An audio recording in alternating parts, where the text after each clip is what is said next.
اعوذ باللہ من الشیطان الرجیم، بسم اللہ الرحمن الرحیم۔ یہ جو اردو کی کتاب ہے جماعت دام کی، اس کے MCQs ہیں۔ جماعت دام اردو MCQs۔ پہلا ہے کہ نظم ہے دیس کی ہواؤں کے شاعر کا کیا نام ہے؟ تو اس کا جو صحیح آپشن ہے وہ جمیل الدین عالی ہے۔ ایک بات اور آپ دیکھ لیں کہ میں نے جو صحیح جواب ہے اس کے ساتھ میں نے ٹک لگا دی ہے۔ نمبر 2 پہ ہے شاعرہ ادا جعفری کہاں پیدا ہوئی؟ اس کا صحیح آپشن ہے بدیوں۔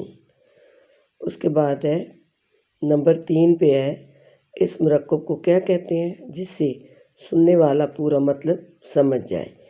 اور اس کا صحیح آپشن ہے مرکب تام۔ 4 آپشن ہے، 4 میں سے جو درست ہے میں صرف اس کا نام لے رہی ہوں۔ اس کے بعد ہے شاعر شباب اور شاعر انقلاب کس شاعر کو کہتے ہیں؟ اور اس کا صحیح آپشن ہے جوش ملیح عبادی۔ اس کے بعد نمبر 5 پہ ہے عالم اسلام کی ثقافتی زبان کون سی ہے؟ اس کا صحیح آپشن ہے فارسی۔ یہ تصور پاکستان میں سے ہے۔ اس کے بعد ہے فرض شناسی میں شناسی کیا ہے؟ تو اس کا صحیح آپشن ہے لائقہ۔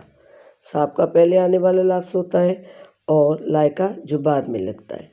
اس کے بعد ایسا فقرہ یا جملہ جو مثال کے طور پر مشہور ہو جائے کیا کہلاتا ہے؟ اس کے بھی 4 آپشن ہیں اور صحیح جو آپشن ہے وہ ہے ضرب المثل۔ اور ضرب المثل جو ہے وہ عربی زبان کا لفظ ہے اور اس کو کہاوت بھی کہتے ہیں۔ اس کے بعد نمبر 8 پہ ہے شاعرہ ادا جعفری کو حکومت پاکستان نے کون سا تمغہ دیا؟ اس کا صحیح آپشن ہے تمغہ امتیاز۔ نمبر 9 پہ ہے پاکستان کی حکومتی زبان کون سی ہے؟ اس کا صحیح آپشن ہے انگریزی۔ ٹھیک ہے۔ اس کے بعد نمبر 10 پہ ہے غزل کے کس شعر کو بیت الغزل کہتے ہیں؟ اس کے بھی 4 آپشن ہیں اور صحیح جو آپشن ہے جو صحیح جواب ہے وہ غزل کا بہترین شعر۔ اس کے بعد نمبر 11 پہ ہے 10 پیسے کون سا مرکب ہے؟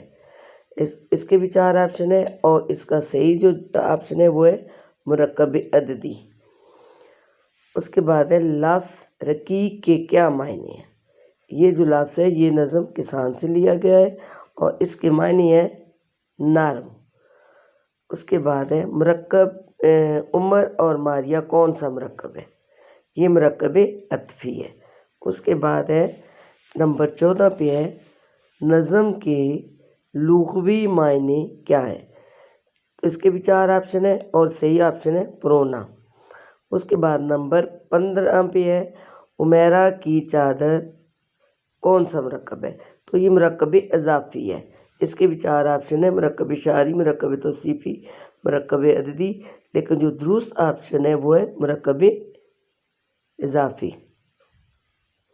نمبر 16 پہ ہے مضمون کی کتنے حصوں پر مشتمل ہوتا ہے؟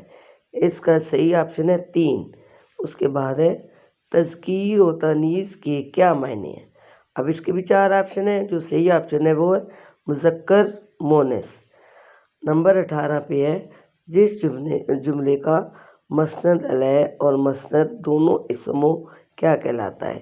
تو اس کو جملہ اسمیہ کہتے ہیں۔ نمبر 19 پہ ہے جواد نیک ہے، اس جملے میں جواد کیا ہے؟ تو جواد جو ہے وہ مبتدا ہے۔